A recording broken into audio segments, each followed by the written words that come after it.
केवल हरिनाम सर्वश्रेष्ठ है।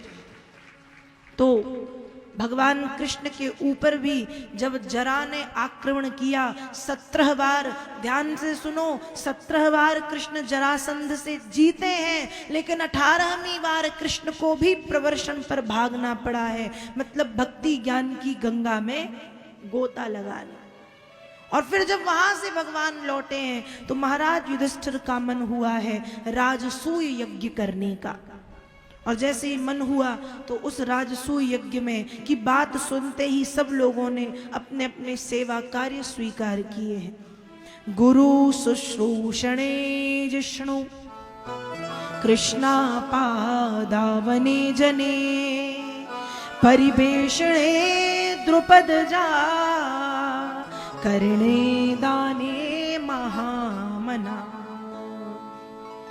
जब राजसूय यज्ञ की बात आई तो अर्जुन कहते हैं मैं गुरुओं की सेवा करूंगा।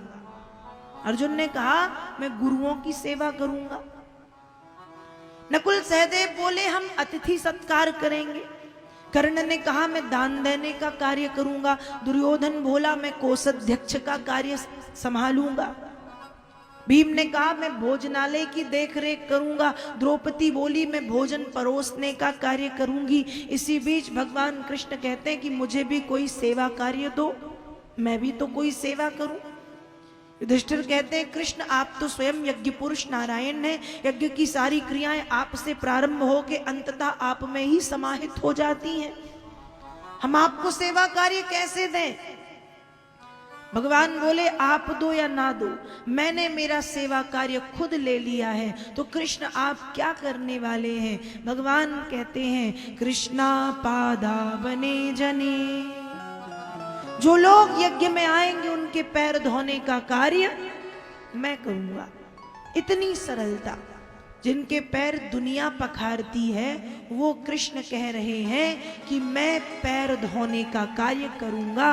और यहां भगवान ने कोई जाति निर्धारित नहीं की, कोई पद नहीं बताया कि केवल ब्राह्मण, केवल गुरुओं के पैर मैं धोऊंगा। भगवान कहते हैं कृष्णा पादा बने जने, जो ब्राह्मण आए, जो साधु संत आए, जो ऋषि मुनि आए, जो लोग आए, जो भक्त आए, सबके पैर मैं धोऊंगा। शास्त्र कहते हैं विप्र चरण के उदक से होत जहां नहीं कीच, वेद ध्वनि स्वाहा नहीं ते घट मर घट नीच। शास्त्र कहते हैं कि जो घर ब्राह्मणों के चरणों के जल से गीला ना हुआ हो, जिस घर में वेद ध्वनि ना होती हो, जिस घर में स्वाहाकार ना होता हो, ऐसा घर मरघट के समान है। इसलिए अपने घर में जब भी किसी ब्राह्मण को बुलाओ तो रगड़ रगड़ के पैर जरूर धोना, शर्माना मत कि अरे हम कैसे धोएं। धो, उनके चरणों से कुछ तो प्रभाव पड़ता है। तभी तो कहते हैं कि विप्र चरण के उदक से होत जहां नहीं कीच, जो घर ब्राह्मणों के चरणों के जल से गीला ना हो, जिस घर में ब्राह्मणों के चरणों के जल से कीचड़ ना हुआ हो, ऐसा घर मरघट के समान है।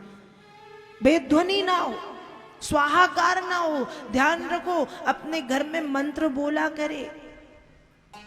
कौन से मंत्र? कोई भी जो आपसे आते हैं, चाहे गुरु मंत्र हो, चाहे रुद्राष्टक हो, चाहे पंचाक्षर हो, कोई भी मंत्र हो बोला करे, जोर जोर से बोला करे। ऐसे नहीं धीरे धीरे बोल दिया। चिल्ला चिल्ला के भगवान का नाम लो, उससे क्या होगा, घर की दिशाएं अपने आप पवित्र होंगी और एक सकारात्मकता का संचार आपके घर में होगा।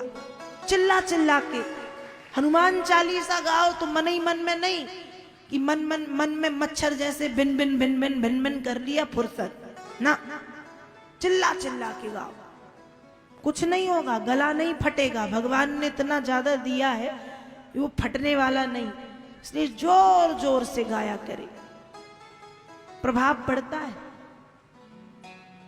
स्वाहाकार नियम बना लो। प्रतिदिन गाय के कंडे होते ना, लकड़ियां मिले तो आम पीपल की लकड़ियां, और लकड़ियां ना मिले तो गाय के कंडा को, इतना सा कंडा, कंडा समझ गए ना, उपला, गाय के गोबर को सुखा के जो बनता है गाय के गोबर का जो कंडा है उस कंडे में थोड़ा सा कपूर लगाया। जब अग्नि तैयार हुई तो 5 आहुति। कितनी आहुति? 5। सब लोगों को देना चाहिए। गुरु मंत्र हो तो गुरु मंत्र से, और गुरु मंत्र ना हो तो सीतारामचंद्राभ्याम स्वाहा, सीतारामचंद्राभ्याम स्वाहा, राधा कृष्णाभ्याम स्वाहा, श्री हनुमते स्वाहा, जगदम्बिकायै स्वाहा। 5 आहुति केवल। इससे ज्यादा दे सकते हो तो ज्यादा दो, 11 दो, 21 दो, लेकिन 5 तो दो।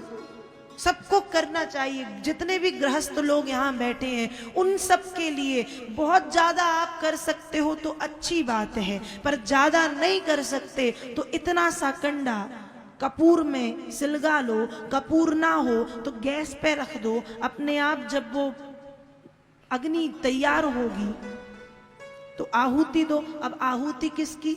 यदि हवन सामग्री है तो हवन सामग्री से, हवन सामग्री नहीं है तो घी और शक्कर सबके घर में होता है ना। इतनी सी शक्कर में 1 चम्मच घी मिलाओ, स्वाहा स्वाहा स्वाहा। और वैसे तो हवन सामग्री रखनी चाहिए। तिल, जौ, चावल, गुड़, बेल का चूर्ण, गुग्गुल, कमलगटे को पीस के चूर्ण बना के इस सब को मिलाओ और फिर हवन करो। तिली की अधिकता हवन में बताई। तिल अधिक हो, क्यों? तिल की अधिकता से लक्ष्मी प्रसन्न होती। ऐसा हवन करो। सबसे ज्यादा मात्रा में तिल, फिर जौ, फिर चावल, गुड़ शक्कर आप अपनी इच्छानुसार डालें, घी मिलाएं, गुग्गुल मिला। भूसा से हवन मत करो। आजकल लोग क्या करते, वो पाउडर मिलता ना बाजार में, वो लाए और वो भूसा है, उसमें कुछ नहीं है। हम भी कहीं कहीं कथा करने जाते तो लोग बोला के रख देते हैं भूसा से हवन कर लो। भूसा समझ गए ना, गाय का खाने वाला। वो भूसा से हवन करने का कोई मतलब नहीं। हवन काहे से करो? हवन सामग्री तैयार करो। अब कई ज्ञानी होंगे वो कहेंगे इससे क्या होता है, वो तो तर्क ही बेतर्क करने बैठे। बहुत कुछ होता है। क्या होता है? सबसे पहले तो हवन से उत्पन्न होने वाले धूम्र से वातावरण में शुद्धता आ जाती है।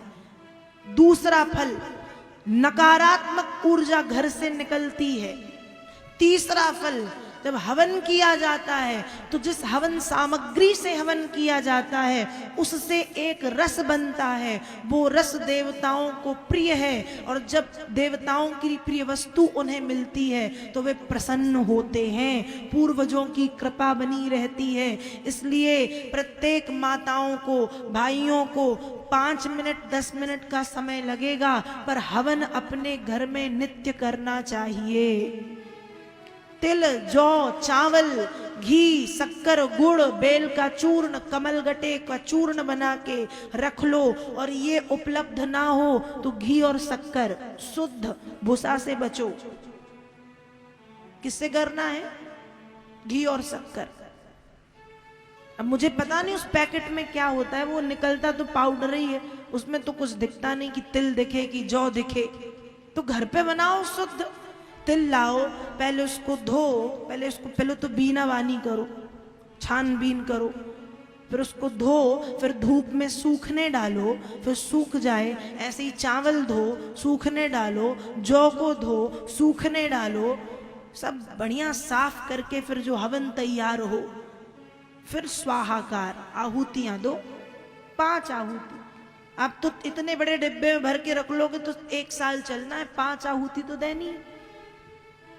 इतना जोर में इसलिए दे रही हूं क्योंकि मैं नित्य हवन करती हूं। प्रतिदिन कहीं भी रहूं हवन करती हूं। उससे क्या होता है मुझे पता है क्या होता है, इसलिए आपको बता रही हूं। मैं यहां से वही बातें बोलती हूं जो मैं खुद करती हूं, इसका मुझे परिणाम पता है। अब जो मैं खुद ना करूं और वो आपसे करने के लिए कहूं तो मुझे खुद ही नहीं पता, तो मैं कैसे कह दूंगी कि ये करो। और मुझे पता है कि क्या होता है, इसलिए हवन करना चाहिए। नित्य करो, नित्य ना कर सको तो हफ्ते में 1-2 बार हवन करना चाहिए। उसके करने से बहुत प्रभाव पड़ता है। पर बार बार ये कहूंगी कि भूसा से हवन करने से बचिएगा। घी शक्कर से कर लो, शक्कर नहीं मिलानी तो केवल घी से कर लो। 1 चम्मच घी से 5 आहुति हो जाएंगी। इतना इतना सा तो करना है, 1-1 2-2 बूंद बस। मैं ये नहीं कह रही इतना सारा कटोरा भर घी लेके बैठो और फिर स्वाहा स्वाहा ना। 1 चम्मच घी में 5 आहुति पर्याप्त है। या हवन सामग्री तैयार कर लो।